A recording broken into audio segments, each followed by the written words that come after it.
The first Prime Minister of independent India, one of the prominent leaders of the Indian National Congress. How has Jawaharlal Nehru influenced Indian politics? Hello and welcome to UPSC PolityView. Today let's learn about Jawaharlal Nehru. Jawaharlal Nehru was born in November 14, 1889 in Allahabad, India and died in May 27, 1964 in New Delhi.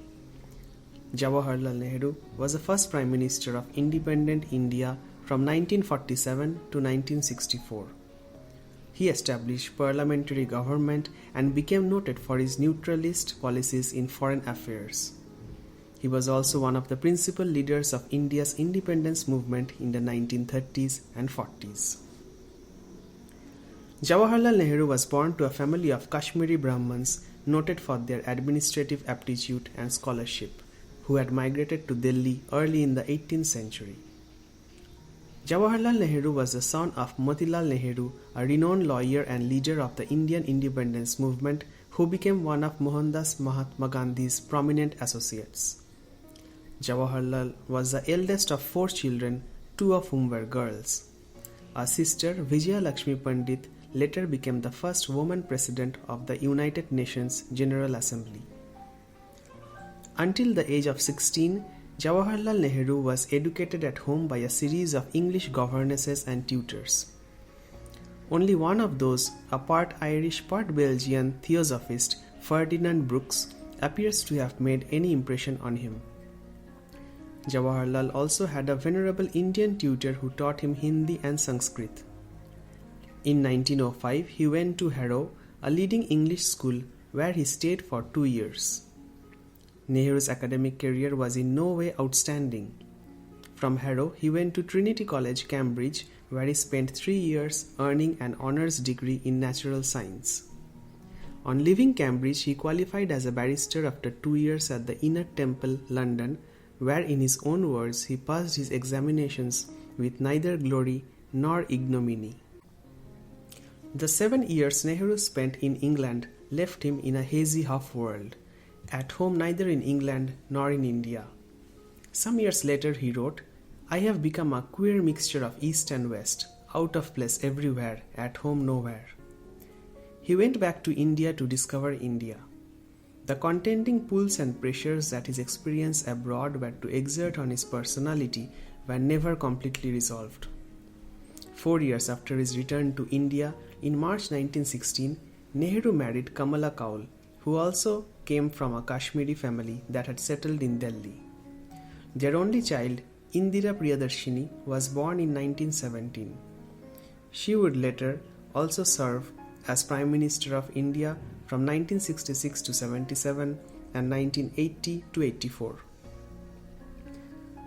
She would be known as, her married name was Indira Gandhi. In addition, Indira's son Rajiv Gandhi succeeded his mother as Prime Minister in 1984-89. Let's look at the political apprenticeship of Jawaharlal Nehru. On his return to India, Nehru at first had tried to settle down as a lawyer. Unlike his father, however, he had only a desultory interest in his profession and did not relish either the practice of law or the company of lawyers. For that time, he might be described, like many of his generation, as an instinctive nationalist who yearned for his country's freedom, but like most of his contemporaries, he had not formulated any precise ideas on how it could be achieved. Jawaharlal Nehru's autobiography discloses his lively interest in Indian politics during the time he was studying abroad. His letters to his father, often the same period, reveal their common interests in India's freedom. But not until father and son met Mahatma Gandhi and were persuaded to follow in his political footsteps did either of them develop any definite ideas on how freedom was to be attained. The quality in Gandhi that impressed the two Nehrus was his insistence on action. A wrong, Gandhi argued, should not only be condemned but be resisted. Earlier, Nehru and his father had been contemptuous of the run of contemporary Indian politicians, whose nationalism, with a few notable exceptions, consisted of interminable speeches and long-winded resolutions. Jawaharlal was also attracted by Gandhi's insistence on fighting against British rule of India without fear or hate. Jawaharlal Nehru met Gandhi for the first time in 1916 at the annual meeting of the Indian National Congress of Congress Party in Lucknow. Gandhi was 20 years his senior. Neither seems to have made any initially strong impression on the other. Gandhi makes no mention of Nehru in an autobiography he dictated while imprisoned in the early 1920s. The omission is understandable, since Nehru's role in Indian politics was secondary until he was elected president of the Congress Party in 1929, when he presided over the historic session at Lahore, now in Pakistan, that proclaimed complete independence as India's political goal. Until then, the party's objective had been dominion status. Nehru's close association with the Congress Party dates from 1919 in the immediate aftermath of World War I. That period saw an early wave of nationalist activity and governmental repression, which culminated in the massacre of Amritsar in April 1919.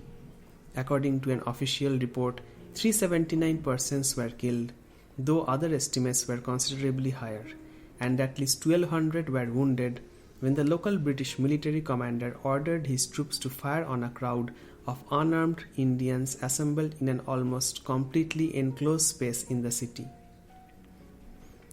When late in 1921, the prominent leaders and workers of the Congress Party were outlawed in some provinces, Nehru went to prison for the first time. Over the next 24 years, he was to serve another 8 periods of detention, the last and longest ending in June 1945, after an imprisonment of almost 3 years. In all, Nehru spent more than 9 years in jail. Characteristically, he described his terms of incarceration as normal interludes in a life of abnormal political activity. His political apprenticeship with the Congress Party lasted from 1919 to 1929. In 1923, Jawaharlal Nehru became General Secretary of the party for 2 years, and he did so again in 1927 for another 2 years.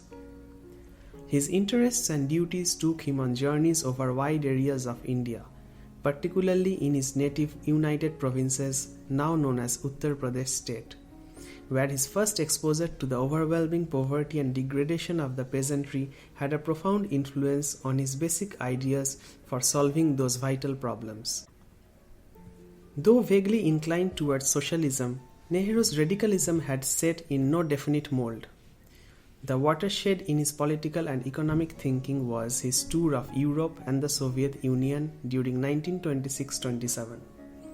Nehru's real interest in Marxism and the socialist pattern of thought stemmed from that tour, even though it did not appreciably increase his knowledge of communist theory and practice. His subsequent sojourns in prison enabled him to study Marxism in more depth. Interested in its ideas but repelled by some of its methods, such as the regimentation and the heresy hunts of the communists, he could never bring himself to accept Karl Marx's writings as revealed scripture. Yet, from then on, the yardstick of his economic thinking remained Marxist, adjusted where necessary to Indian conditions. Let's take a look at Jawaharlal Nehru in the context of struggle for Indian independence. After the Lahore session of 1929, Jawaharlal Nehru emerged as the leader of the country's intellectuals and youth. Mahatma Gandhi had shrewdly elevated him to the presidency of the Congress Party over the heads of some of his seniors, hoping that Nehru would draw India's youth, who at that time were gravitating towards extreme leftist causes, into the mainstream of the Congress movement.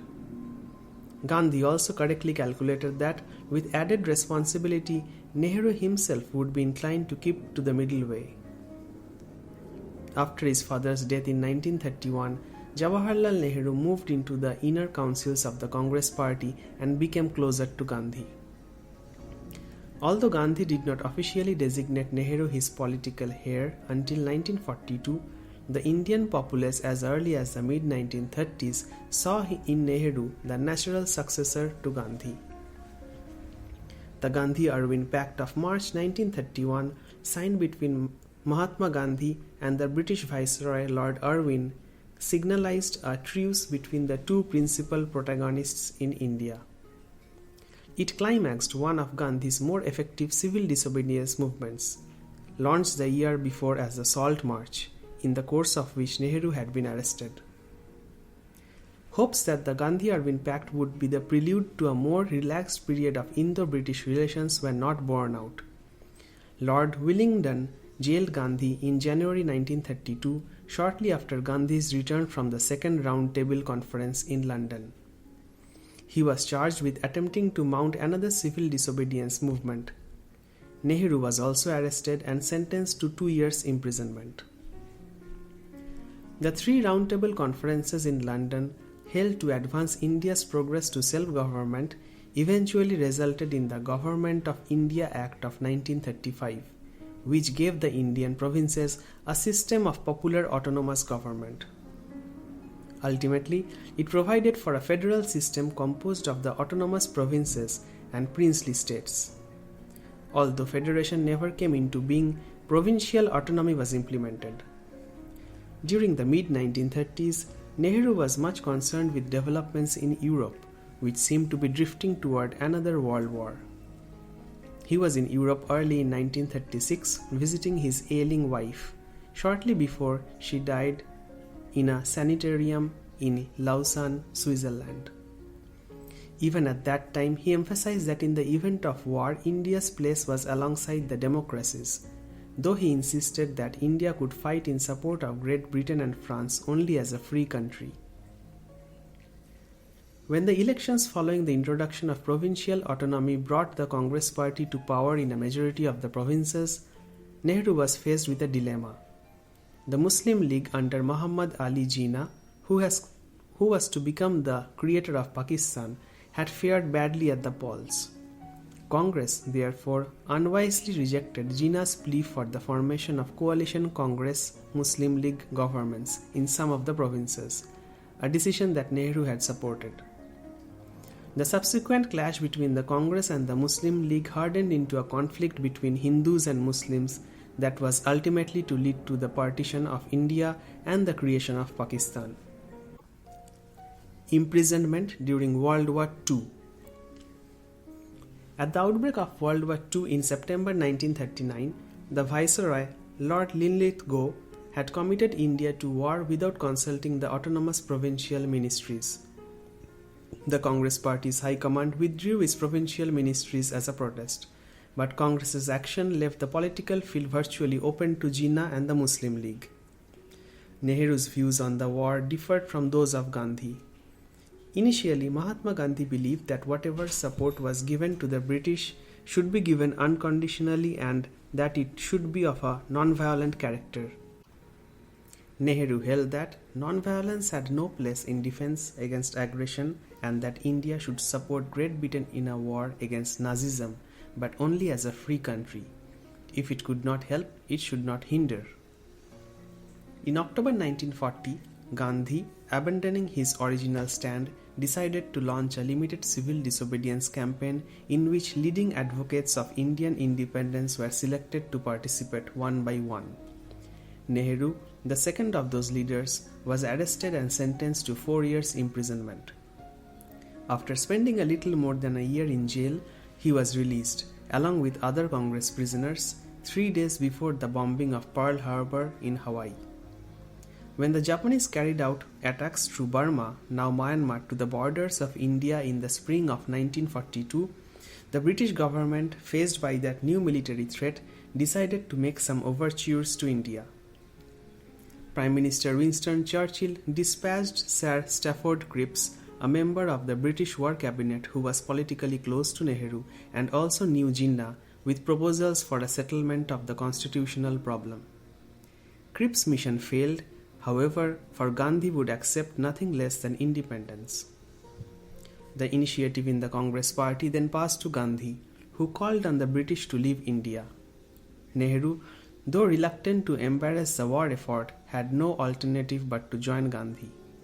Following the Quit India resolution passed by the Congress Party in Bombay, now Mumbai, on August 8, 1942, the entire Congress Working Committee, including Gandhi and Nehru, was arrested and imprisoned. Nehru emerged from that, his ninth and last detention, on June 15, 1945. Within 2 years after his release, India was to be partitioned and free. A final attempt by the Viceroy Lord Wavell to bring the Congress Party and the Muslim League together failed. The Labour government that had meanwhile displaced Churchill's wartime administration dispatched, as one of its first acts, a cabinet mission to India and later replaced Lord Wavell with Lord Mountbatten.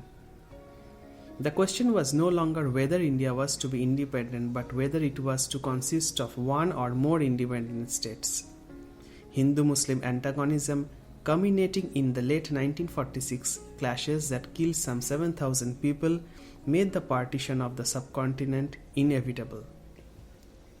While Gandhi refused to accept it, Nehru reluctantly but realistically acquiesced.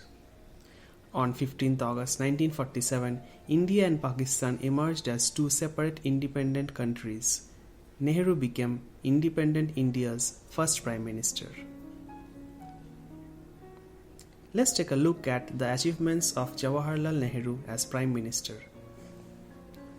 In the 35 years from 1929, when Gandhi chose Nehru as President of the Congress session at Lahore, until his death as Prime Minister in 1964, Jawaharlal Nehru remained, despite the debacle of the brief conflict with China in 1962, the idol of his people. His secular approach to politics contrasted with Gandhi's religious and traditionalistic attitude, which during Gandhi's lifetime had given Indian politics a religious cast. Misleadingly so, for although Gandhi may have appeared to be a religious conservative, he was actually a social nonconformist trying to secularize Hinduism. The real difference between Nehru and Gandhi was not in their attitudes toward religion, but in their attitudes toward civilization. Whereas Nehru talked in an increasingly modern idiom, Gandhi was harking back to the glories of ancient India. The importance of Nehru in the perspective of Indian history is that he imported and imparted modern values and ways of thinking, which he adapted to Indian conditions. Apart from his stress on secularism and on the basic unity of India, despite its ethnic and religious diversities, Jawaharlal Nehru was deeply concerned with carrying India forward into the modern age of scientific discovery and technological development. In addition, he aroused in his people an awareness of the necessity of social concern with the poor and the outcast and of respect for democratic values. One of the achievements of which Jawaharlal Nehru was particularly proud was the reform of the ancient Hindu civil code that finally enabled Hindu widows to enjoy equality with men in matters of inheritance and property. Internationally, Nehru's star was in the ascendant until October 1956, when India's attitude on the Hungarian Revolution against the Soviets brought his policy of non-alignment under sharp scrutiny by the non-communist countries. In the United Nations, India was the only non-aligned country to vote with the Soviet Union on the invasion of Hungary, and it was thereafter difficult for Nehru to command credence in his calls for non-alignment. In the early years after independence, anti-colonialism had been the cornerstone of his foreign policy. His interest in the issue waned, however, after Zhou Enlai, the Chinese Prime Minister, stole the spotlight from him at the Bandung Conference of African and Asian countries that was held in Indonesia in 1955. By the time of the first conference of the non-aligned movement in Belgrade, Yugoslavia, in 1961, Nehru had substituted non-alignment for anti-colonialism as his most pressing concern. The SinoIndian Conflict of 1962, however, exposed Nehru's wishful thinking of non-alignment. when Chinese forces threatened to overrun the Brahmaputra river valley in the northeast as a result of a long-standing border dispute regarding Arunachal Pradesh state, they exposed the hollowness of Nehru's proclamation Hindu Chini Bhai Bhai, that is, Indians and Chinese are brothers. Nehru's subsequent call for Western aid made virtual nonsense of his non-alignment policy.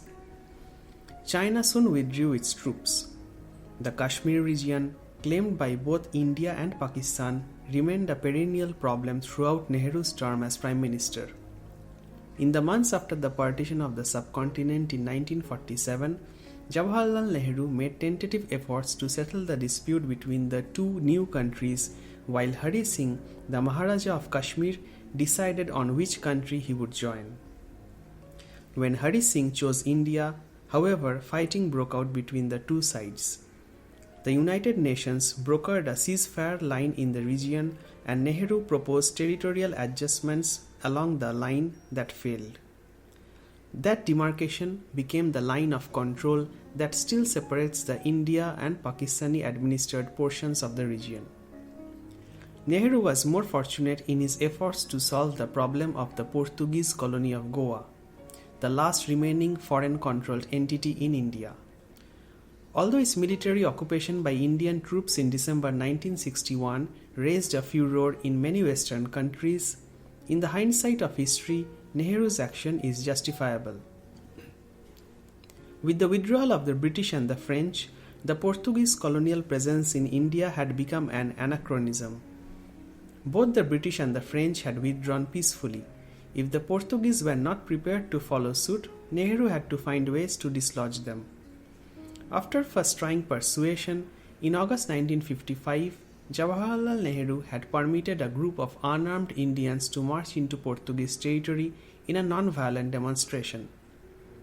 Even though the Portuguese opened fire on the demonstrators, killing nearly 30, Nehru stayed his hand for 6 years, appealing meanwhile to Portugal's Western friends to persuade its government to cede the colony. When India finally struck, Nehru could claim that neither he nor the government of India had ever been committed to non-violence as a policy.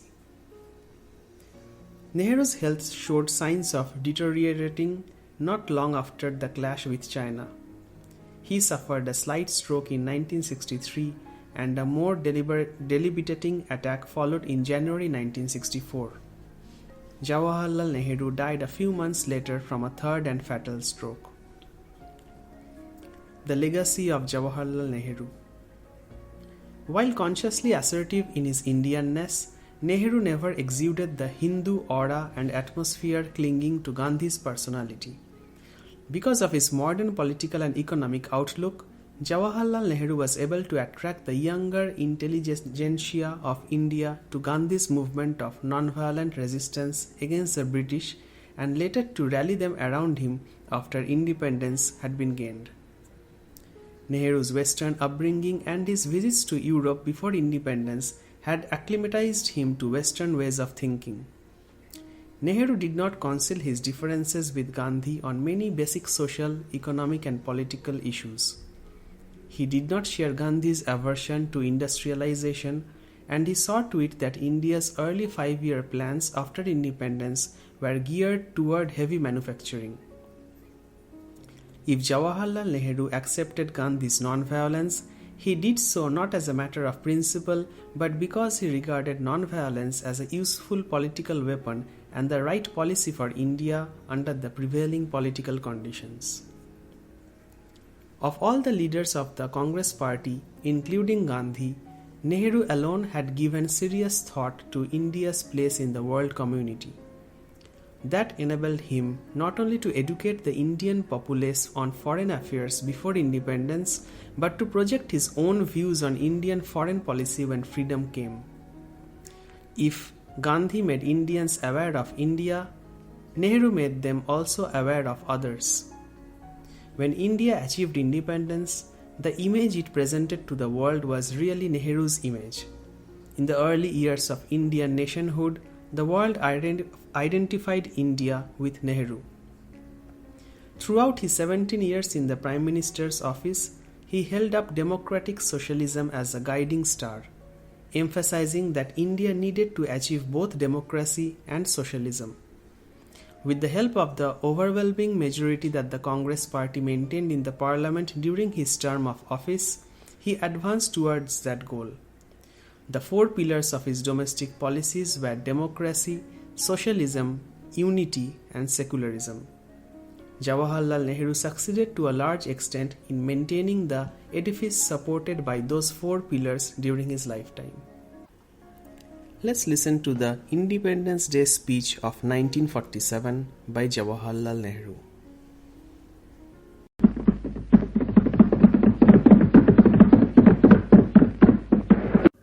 Long years ago, we made a tryst with destiny, and now the time comes when we shall redeem our pledge, not wholly or in full measure, but very substantially.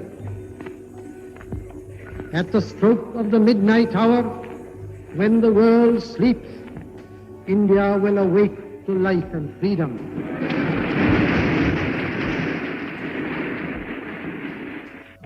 A moment comes, which comes but rarely in history, when we step out from the old to the new, when an age ends, and when the soul of a nation, long suppressed, finds utterance. It is fitting that at this solemn moment we take the pledge of dedication to the service of India and her people, and to the still larger cause of humanity. At the dawn of history, India started on her unending quest, and trackless centuries are filled with her striving and the grandeur of her successes and her failures. Through good and ill fortune alike, she has never lost sight of that quest or forgotten the ideals which gave her strength. We end today a period of ill fortune, and India discovers herself again. The achievement we celebrate today is but a step, an opening of opportunity to the greater triumphs and achievements that await us.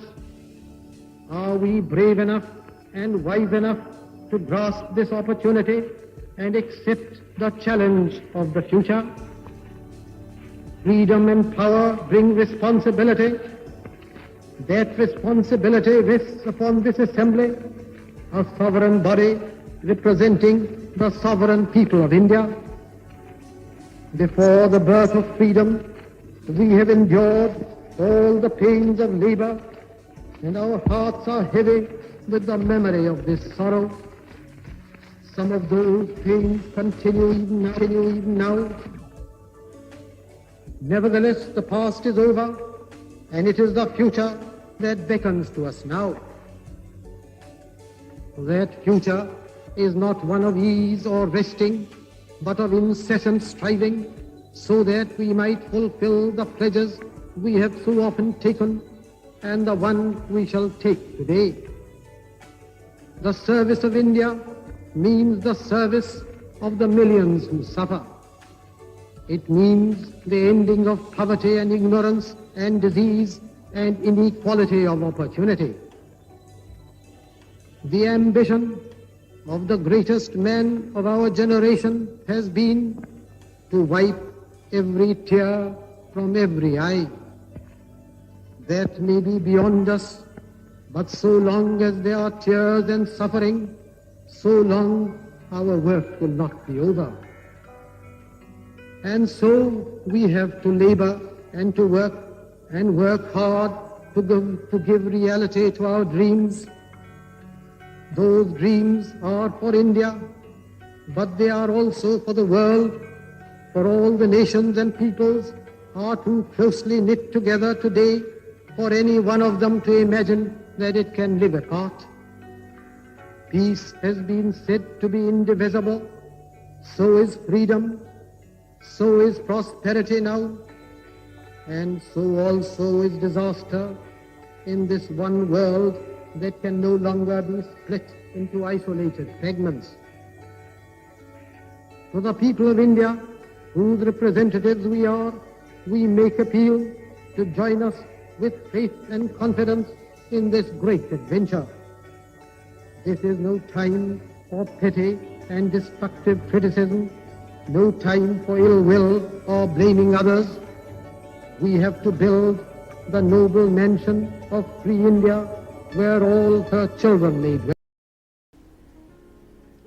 Thank you very much for listening to this discussion on Jawaharlal Nehru. For more such discussions, get the UPSC Practice app from the App Store.